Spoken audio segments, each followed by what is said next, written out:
Mark Reynolds had always been the type of man who looked like he had everything figured out. Born and raised in Denver, Colorado, he grew up in a middle-class family with loving parents who worked hard to give him a stable life. His father, Richard Reynolds, was an insurance broker, and his mother, Linda Reynolds, taught at a local elementary school. From a young age, Mark was ambitious. He excelled academically and was captain of his high school soccer team. After graduating in 2012, he attended the University of Colorado, majoring in business administration. By the time he was 28, he had a steady job as a marketing manager at a tech company and a reputation among his friends as someone responsible, dependable, and charming. Jennifer Collins, on the other hand, was known for her free spirit and warmth. She grew up in Portland, Oregon, the eldest of 3 sisters. Jennifer had studied art history at the University of Oregon and later became an event planner. She loved painting, hiking, and traveling. Her friends described her as empathetic, optimistic, and fiercely loyal to the people she loved. In late 2019, Jennifer relocated to Denver for a job opportunity at a luxury event planning firm. She quickly built a new social circle and enjoyed the vibrant city life. Despite being busy with work, she often volunteered at local animal shelters and organized community art fairs. Mark and Jennifer met at a friend's birthday party in downtown Denver in February 2021. Their connection was almost immediate. Jennifer was drawn to Mark's quiet confidence and sense of humor, while Mark was captivated by her adventurous nature and kindness. They started dating shortly after, and their relationship progressed quickly. Friends noticed how happy they seemed together. They traveled to national parks, attended concerts, and even adopted a golden retriever puppy named Milo in early 2022. By that summer, Mark proposed to Jennifer during a weekend getaway in Aspen. She said yes, and their engagement was celebrated widely among their families and friends. The couple got married on March 8, 2023, in a picturesque outdoor ceremony at Red Rocks Park just outside Denver. It was a bright, sunny afternoon with about 80 guests present. Everyone remembered the way Jennifer laughed as she walked down the aisle and the way Mark teared up during his vows. To most people, they seemed like the perfect pair, young, successful, and deeply in love. After the wedding, they planned an elaborate honeymoon to Hawaii, choosing the island of Maui for its beautiful beaches and romantic atmosphere. Their flight was booked for March 12, just 4 days after their wedding. But beneath the surface of their seemingly idyllic relationship, small cracks had begun to form. While Jennifer was deeply invested in their future, Mark had quietly been feeling overwhelmed by the rapid pace of their commitment. In the months leading up to the wedding, he had reconnected online with an old college acquaintance named Brianna Hayes, who lived in San Diego. Their conversations, which started as casual catching up, gradually became flirtatious and emotional. By January 2023, they were secretly exchanging messages late at night. Mark told himself it was harmless, but part of him knew he was treading into dangerous territory. Still, he went ahead with the wedding, convincing himself that marriage would help him focus on Jennifer and move on from any distractions. Jennifer had no idea about any of this. She was deeply in love with Mark and fully trusted him. She spent weeks carefully planning every detail of their honeymoon, from snorkeling excursions to romantic dinners by the beach. She even created a shared digital photo album titled Our Forever Adventure, where she planned to upload their honeymoon pictures. To her, their future seemed bright and full of possibilities. Mark, on the other hand, carried a growing sense of guilt mixed with restlessness. He was about to embark on a honeymoon with his new wife, yet part of his mind was still tangled in secret thoughts of another woman. On March 12, 2023, they boarded a flight from Denver International Airport to Kahului Airport in Maui, Hawaii. It was the start of what was supposed to be the happiest chapter of their lives. A dream honeymoon in paradise. Neither of them could have imagined how drastically their story would change within just a few days. When Mark and Jennifer landed at Kahului Airport on March 12, 2023, the sun was just beginning to dip below the horizon, casting the Maui coastline in golden light. The air was warm and humid, carrying the salty scent of the Pacific Ocean. Jennifer was practically glowing with excitement, snapping pictures of the palm trees and the deep orange sky as they waited for their luggage. Mark smiled for her photos, but inside he felt strangely detached, almost numb. He told himself it was just exhaustion from the long flight and the whirlwind of their wedding week. They checked into the Ocean Breeze Resort, a luxury beachfront property in Wailea known for its private villas and serene atmosphere. Their villa overlooked the ocean with large glass doors that opened to a terrace and infinity pool. Jennifer squealed with delight when she saw the room. She rushed outside to breathe in the ocean air while Mark tipped the bellhop. That first night, they had dinner at the resort's fine dining restaurant, eating fresh seafood while the sound of gentle waves played in the background.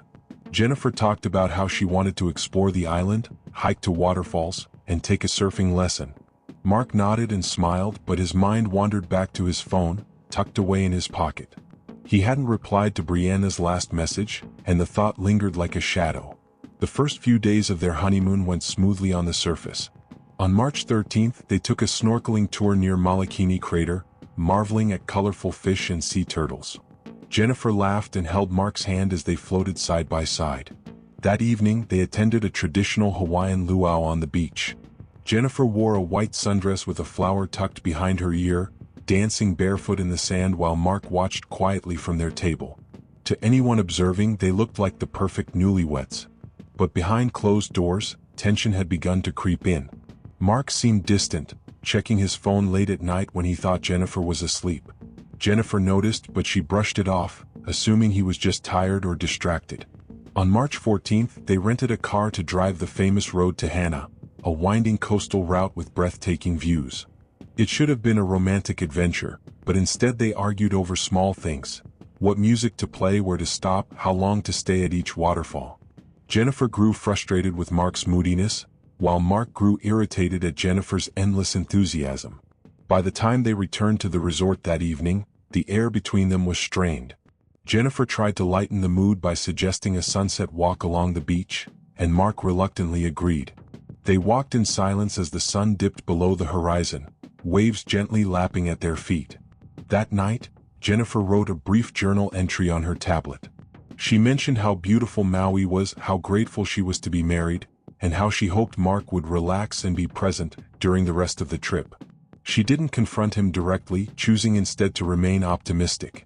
Mark, meanwhile, quietly checked his phone again while she showered. There was another message from Brianna, saying she missed him and wishing they could be together. He deleted it without replying, but the words echoed in his head. By March 15th, the cracks in their honeymoon facade were starting to show. They spent most of the day lounging at the resort's private beach. Jennifer tried to engage Mark in conversation about their future, buying a house, starting a family, but he gave short, distracted answers. When she finally asked if something was wrong, he brushed her off, saying he was just tired from all the wedding chaos. Jennifer smiled weakly and dropped the subject, though her eyes betrayed worry. That evening, they went to a small beachfront bar near the resort. Jennifer had a couple of cocktails and loosened up, laughing and dancing to live music. Mark drank less, staying seated and scrolling through his phone. When Jennifer returned to their table, she saw the faint reflection of a woman's profile picture on his screen before he quickly locked it. She didn't say anything, but a knot formed in her stomach. Later that night, they returned to their villa, and the tension finally boiled over. Jennifer confronted Mark gently, asking if something was going on, if he was still happy, if he wanted to be there. Mark snapped defensively, accusing her of overthinking and ruining their honeymoon with questions. The argument escalated, voices rising. Jennifer cried, saying she just wanted him to be honest. Mark stormed out to the terrace, slamming the glass door behind him. Jennifer sat on the bed, shaking. After several minutes, he came back in without a word and went straight to bed. Jennifer lay awake for hours, staring at the ceiling, wondering how their honeymoon had turned so cold. The next morning, March 16th, the couple appeared distant during breakfast. They spoke little as they ate fruit and toast on the terrace overlooking the ocean. Jennifer tried to smile, suggesting they spend the afternoon on the beach together and start fresh. Mark agreed flatly. From the outside, no one would have guessed anything was wrong, but the emotional distance between them was growing wider by the hour. Neither of them knew that within the next 24 hours, their honeymoon would descend into tragedy, and that only one of them would make it back home alive. March 16, 2023, began like any other warm morning on Maui. The sun rose early, spilling golden light across the ocean, and the soft rush of waves echoed outside the villa's glass doors. Jennifer woke up first. She slipped quietly out of bed, not wanting to disturb Mark, and sat on the terrace with a cup of coffee. She watched the surfers far out on the water and thought about how different the trip had been from what she had imagined. She had pictured laughter, romance, and carefree days in paradise, but instead she felt like she was walking on eggshells around her new husband. Still, she hoped that maybe, just maybe, things could turn around. They still had several days left in Hawaii, and she was determined to salvage their honeymoon. Mark emerged from the bedroom around 9:30 a.m. looking groggy. He mumbled a good morning, kissed her on the cheek half-heartedly, and poured himself some coffee. They sat in silence for a while before Jennifer gently suggested spending the day relaxing on the beach. "Just us," she said softly. "No phones. No plans. Let's just be together." Mark hesitated but agreed. He put his phone in the safe box inside the villa closet, which seemed to make Jennifer genuinely smile for the first time in days. By early afternoon, they were lying on beach towels near the shoreline behind their resort. The sky was cloudless, the sand warm beneath their feet, and the water sparkled like glass. Jennifer swam in the shallow waves, laughing as she let herself float. Mark stayed on the towel, occasionally glancing at her. When she returned, dripping and smiling, he wrapped her in a towel and kissed her forehead. For a brief moment, things felt almost normal again. They stayed on the beach until late afternoon, sipping cold drinks from the beach bar and watching the sun dip lower in the sky. Around 6 p.m., they decided to return to their villa to clean up before going out for dinner. Jennifer showered first while Mark sat on the bed scrolling through his phone, which he had retrieved from the safe. A notification flashed on the screen, a message from Brianna. He opened it quickly, reading the words, "I wish you were here with me instead. I can't stop thinking about you." Jennifer stepped out of the bathroom wrapped in a towel just as Mark deleted the message. She caught a glimpse of the screen and froze. "Who was that?" she asked. Her voice was calm but tight. Mark quickly said, "No one, just work stuff." Jennifer frowned. "You don't have work here. You promised no phones." Mark rolled his eyes, saying she was being paranoid. The tension that had simmered for days erupted instantly. Jennifer pressed him, demanding to know the truth. Mark raised his voice, saying she was ruining the trip with her suspicion. She accused him of lying. Their argument grew louder and more heated until Mark shouted, "Maybe I shouldn't have married you at all." Jennifer went silent, her eyes wide and wet. She quietly said, "If you didn't want this, why did you even come?" Then she turned away, grabbing her dress from the chair and slipping it on. She said she needed air and was going for a walk along the beach. Mark tried to grab her arm, but she pulled away and left, slamming the door behind her. It was around 7:15 p.m. when Jennifer walked out of the villa. The sun had set, leaving behind a sky streaked with deep purple and orange. The beach was quiet, with only a few distant figures walking along the waterline. Witnesses later recalled seeing her walking quickly, barefoot, her hair still damp from her shower. She carried nothing. No phone, no purse, no shoes. Mark stayed behind in the villa for several minutes, pacing. He cursed under his breath, replaying the argument in his head. Part of him wanted to go after her, but part of him wanted her to cool off first. He poured himself a glass of whiskey from the minibar and sat on the terrace, staring out at the ocean. But the silence gnawed at him. Around 7:45 p.m. he finally went out, walking along the beach in the direction Jennifer had gone. According to a local couple who were sitting near a bonfire farther down the beach, they saw Mark and Jennifer together around 8:10 p.m. The couple told police they were arguing loudly. They couldn't hear every word over the sound of the waves, but they saw Jennifer gesturing angrily and Mark raising his voice. At one point they said Mark grabbed Jennifer's wrist and she yanked it away. The witnesses decided not to get involved, assuming it was just a marital spat. That would be the last time anyone besides Mark claimed to have seen Jennifer alive. Mark returned to the villa alone around 9:30 p.m. The front desk security cameras captured him entering through the side path, his clothes damp and sand clinging to his feet. He appeared calm, even expressionless. He told the front desk clerk that his wife had gone for a walk and probably stayed out late because she was upset. Then he ordered another drink from the bar and returned to his room. By morning, Jennifer still hadn't come back. At 7:45 a.m. on March 17th, Mark called the front desk and reported that his wife was missing. He said she had stormed out after an argument the night before and never returned. The hotel staff immediately contacted local authorities. Maui police officers arrived at the resort by 8:30 a.m. They searched the surrounding beach and questioned guests who might have seen her. At first, some believed she had just gone for a walk and would turn up soon. But as hours passed, concern grew. Jennifer's phone, wallet, and passport were all still in the villa. The bed on her side was untouched, and there were no signs she had returned during the night. Around 3:20 p.m., a beach jogger about half a mile south of the resort stumbled upon something horrifying. Jennifer's body was lying on the damp sand at the edge of the tide, partially covered by seaweed. Her skin was pale and her hair was tangled with sand. There were faint red marks around her neck and bruising on her upper arms. The jogger screamed and called 911 immediately. Paramedics pronounced her dead at the scene. Detectives quickly secured the area, cordoning off the stretch of beach with yellow tape. The tranquil Hawaiian paradise was now a crime scene. As word spread, shocked tourists gathered at a distance, whispering. Forensic teams began collecting evidence: sand samples, footprints, drag marks. A coroner's preliminary assessment noted that the pattern on her neck appeared consistent with manual strangulation rather than accidental drowning. However, a full autopsy would be required to confirm the cause of death. Meanwhile, Mark was brought in for questioning that same afternoon. Sitting in a small room at the Maui Police Department, he claimed that Jennifer had been drinking heavily that night, left the villa in a drunken state, and must have accidentally fallen into the water. He appeared calm, even detached as he spoke. But investigators were already skeptical. They had the witness statement about the argument on the beach. They had noticed how clean and freshly changed Mark's clothes were when they found him, despite witnesses saying he had been damp the night before. And they knew about the tension the couple had shown in front of hotel staff days earlier. Jennifer Reynolds' honeymoon had ended in tragedy, and now the question for detectives was chilling.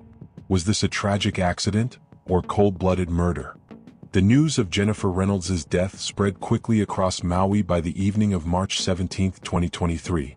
What had started as a romantic honeymoon had turned into a suspected crime scene. The Maui Police Department, MPD, launched a formal investigation the moment the coroner's preliminary assessment suggested possible strangulation. The case was assigned to Detective Laura Kim, a seasoned investigator with 12 years on the force, known for her calm demeanor and methodical approach. Detective Kim arrived at the Ocean Breeze Resort around 6 p.m. that evening. The resort had been transformed from a serene vacation spot into a hive of police activity. Yellow tape blocked off parts of the beach, and uniformed officers were combing the sand with flashlights as the sun went down. Tourists watched from balconies, whispering in disbelief. Kim's first task was to secure and catalog the evidence from the villa where Mark and Jennifer had stayed. Forensic technicians photographed the interior from every angle. Jennifer's personal belongings, her phone, wallet, passport, and clothing, were all untouched, neatly packed in her suitcase. Her tablet was on the bedside table, still open to the journal entry she had written days earlier about hoping Mark would relax and be present. That small, hopeful sentence felt haunting now. Mark was asked to stay in a separate room at the resort while investigators searched the villa. He remained calm, even polite, but there was a stiffness to his posture, as though he were bracing for impact. When Detective Kim sat down to speak with him that night, she started gently. She asked about their trip, their plans, and their relationship. Mark said they had been happy, though they'd had a small argument the night before because Jennifer had been drinking heavily. He claimed she left the villa to cool off and never came back. When Kim asked if they had fought physically, Mark said absolutely not. He denied touching her at all. His tone was flat, almost rehearsed. Meanwhile, the crime scene unit processed Jennifer's body at the Maui County Medical Examiner's office. The full autopsy was scheduled for the following morning, March 18th. The coroner noted visible bruising around her neck and upper arms, along with small hemorrhages in her eyes, signs often consistent with strangulation. There was also water in her lungs, suggesting she had been in the water post-mortem or as she died. Toxicology tests were ordered to determine if alcohol or drugs had been in her system at the time of death. While the autopsy moved forward, Detective Kim focused on building a timeline of the couple's last 24 hours. She collected surveillance footage from the resort's security cameras. One clip showed Jennifer leaving their villa at 7:15 p.m. on March 16th, looking visibly upset. Another showed Mark leaving roughly half an hour later, walking quickly down the beach path. He returned alone around 9:30 p.m., calm and dry, carrying his shoes in one hand. Hotel staff confirmed that he ordered a drink from the bar shortly after and chatted briefly with the bartender about how his wife was probably still walking off her mood. Kim also interviewed the local couple who had seen Mark and Jennifer arguing on the beach that night. They described seeing Jennifer pulling her wrist away from Mark and hearing raised voices. They both said Jennifer had not appeared intoxicated, upset, yes, but not stumbling or slurring her words. This directly conflicted with Mark's statement that Jennifer had been very drunk when she left the villa. As the investigation deepened, small inconsistencies in Mark's story began to surface. He said he went searching for Jennifer after she left, but his phone's location data, obtained through a warrant, showed it had been stationary at the villa until almost 8 p.m., and then near the southern beach area between 8:05 and 9:15 p.m. This aligned with the witness sighting of them arguing at around 8:10 p.m.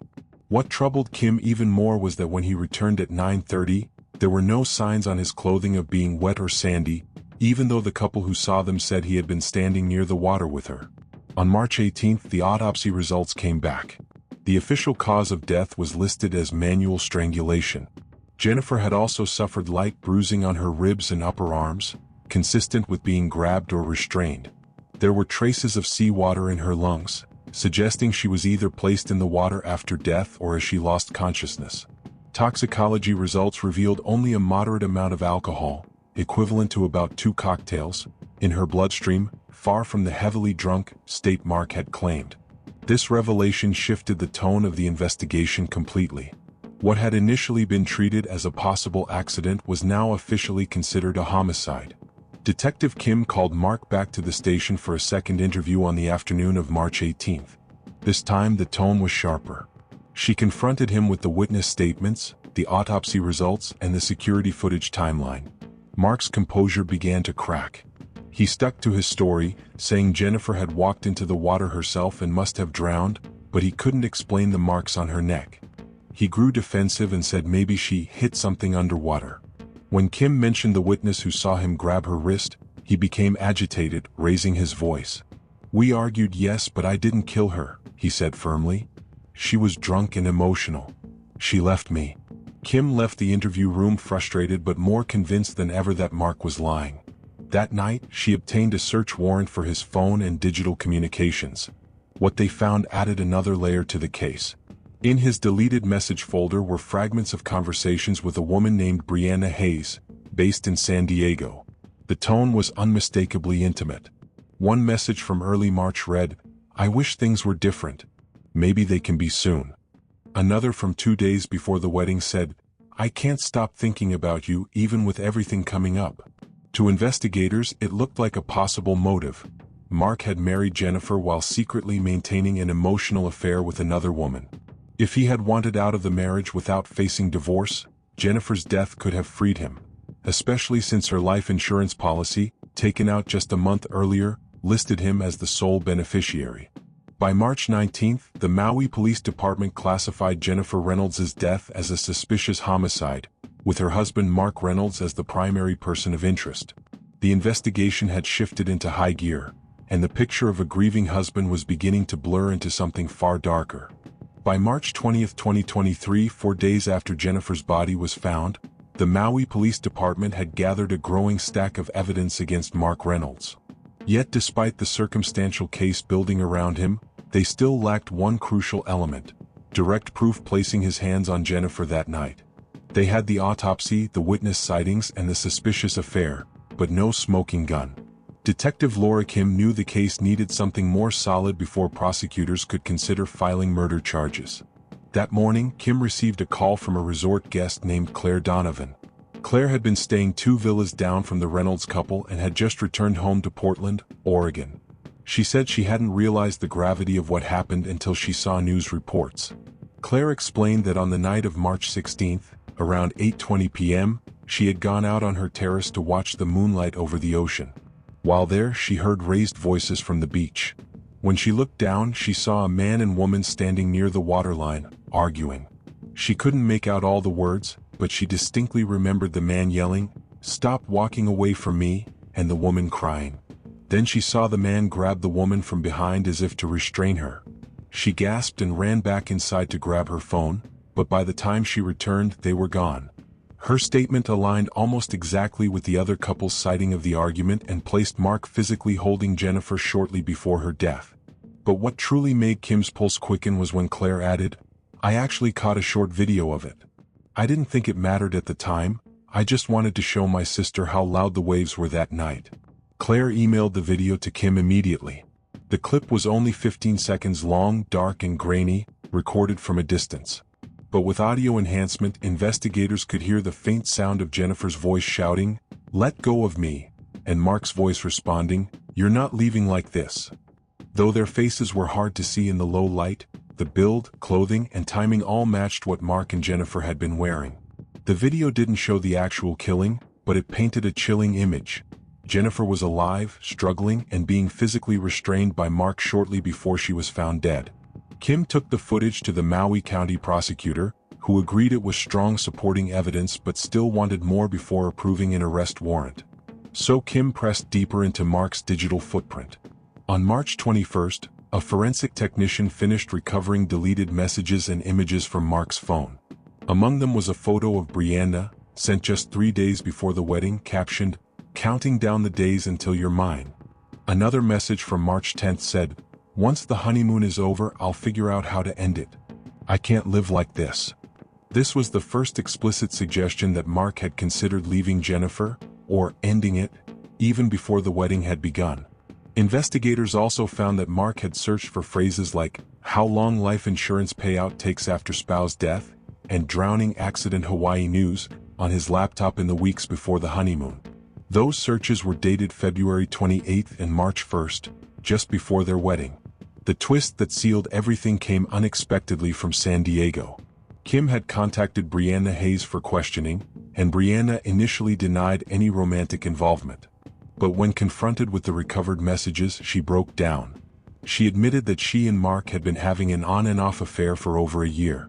Brianna claimed Mark had told her he had to marry Jennifer for financial reasons, but that he planned to get out of it quickly. She said she never imagined it meant anything violent, but Mark had spoken bitterly about Jennifer several times in the weeks before the wedding, calling her a trap and dead weight. Brianna also provided one crucial piece of evidence: an email Mark had sent her on March 12th, the day he and Jennifer landed in Maui. The subject line read, "Soon." In the body, Mark wrote, "This trip is going to change everything. Just be patient." For Detective Kim, this was the turning point. What had once looked like a sudden argument spiraling out of control was now beginning to resemble a planned act. The timing of the life insurance policy, the internet searches, the affair, and the escalating tension on the trip painted a dark pattern. Mark may have married Jennifer not out of love, but as part of a calculated scheme to benefit from her death and free himself for Brianna. On March 22nd, Kim presented the compiled evidence to the Maui County Prosecutor's Office. The autopsy confirming strangulation. Multiple witness statements about the violent argument. Security footage placing them on the beach together. Location data from Mark's phone. Deleted messages showing motive and intent. The video showing Mark physically restraining Jennifer. The life insurance policy naming him as sole beneficiary. The prosecutor, after reviewing everything, finally authorized a warrant for Mark Reynolds' arrest on suspicion of second-degree murder. At 10:15 p.m. that night, Maui police officers quietly moved in. Mark was sitting at the resort bar with a half-finished drink when two plainclothes detectives approached and placed him in handcuffs. Other guests watched in stunned silence as the man who had been posing as a grieving widower was led away through the palm-lined lobby. As he was escorted to the police car, Mark maintained a cold expression, neither resisting nor speaking. But inside the interrogation room later that night, his composure finally cracked. He slammed his fists on the table, swore repeatedly, and then went silent, staring at the wall. When asked directly if he had killed his wife, he muttered, "You can't prove it," then demanded a lawyer. The arrest sent shockwaves through the resort and made national headlines by the next morning. The tragic honeymoon death was no longer seen as an accident or mystery. It was now being reported as a possible cold-blooded murder plan before the wedding even began. As the days passed, the courtroom in Honolulu became the stage of a deeply emotional and combative trial. It was February 2017, nearly 6 months after Jennifer's death, and the world of Mark Reynolds was hanging by a thread. Every detail of their short marriage was dissected, and every aspect of Mark's character was placed under a microscope. Reporters crowded the wooden benches, and Jennifer's family sat in the front row, their faces tight with grief and anger. What had started as a romantic honeymoon tragedy was now being painted as a cold-blooded murder. The prosecution opened with a blistering narrative, portraying Mark as a man who had never intended to stay faithful to Jennifer. They presented the jury with hundreds of text messages between Mark and Alicia Monroe, the woman he had secretly been involved with before and during his marriage. Some of the messages were sent just hours before Jennifer's death, hinting at his frustration and regret about the marriage. One message read, "I wish I could just start over with you." The implication was clear. Mark wanted out and Jennifer was in the way. The defense countered just as aggressively. Mark's attorney, a well-known criminal defense lawyer from Los Angeles named David Lawson, insisted that Jennifer's death was a tragic accident fueled by alcohol and fatigue. He argued that Mark had been unfairly vilified by the media and painted as a monster without evidence. Lawson described Jennifer as spirited but impulsive, claiming that her drinking that night might have led her to wander near the rocks where the tide was strong. He painted the argument they had as a typical marital spat, nothing more. Still, the witnesses for the prosecution began to chip away at Mark's version. A bartender from the beachfront tiki bar where the couple had last been seen testified that Jennifer had been upset and crying while Mark looked cold and distant. A local fisherman described hearing loud yelling around 11:30 p.m. and seeing a man matching Mark's build storm off toward the hotel while a woman followed behind him. These accounts placed them together in the critical moments before Jennifer's death, contradicting Mark's claim that she had left to go to bed early. Forensic testimony added another layer of tension. The medical examiner explained that the marks on Jennifer's neck were consistent with manual strangulation, not from an accidental fall. Bruising on her forearms and wrists suggested she had tried to fight off someone.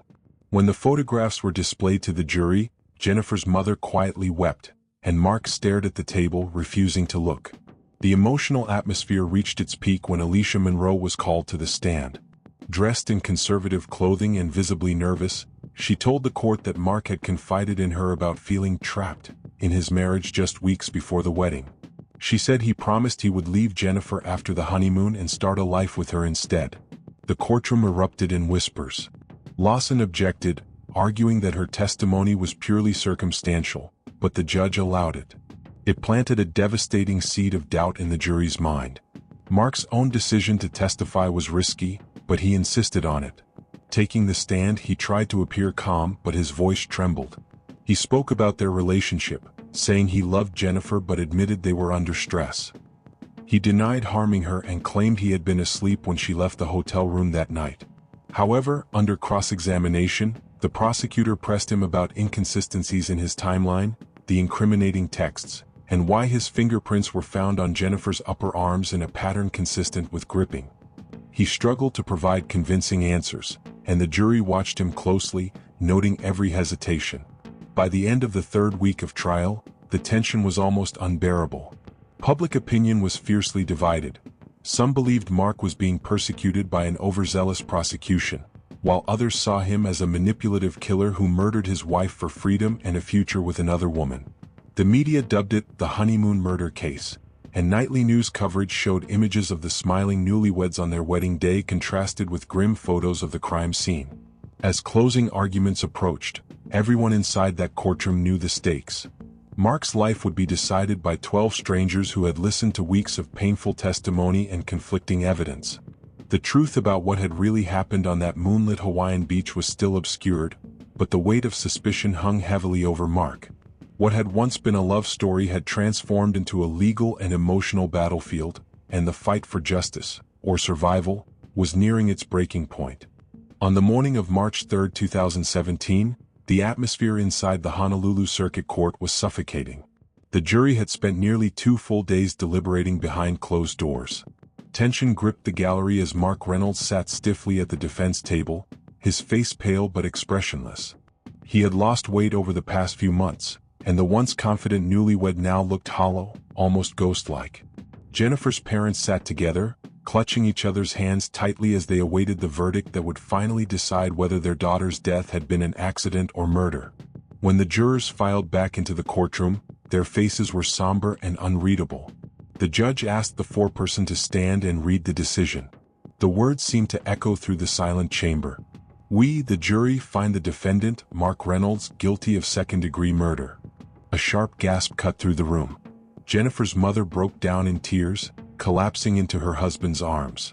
Mark remained frozen in his chair, staring at the floor as if the world had suddenly collapsed beneath him. His attorney, David Lawson, placed a hand on his shoulder, whispering something no one else could hear, but Mark didn't respond. The bailiff stepped forward to take him into custody, and as he was led away in handcuffs, reporters surged toward the aisle, shouting questions that went unanswered.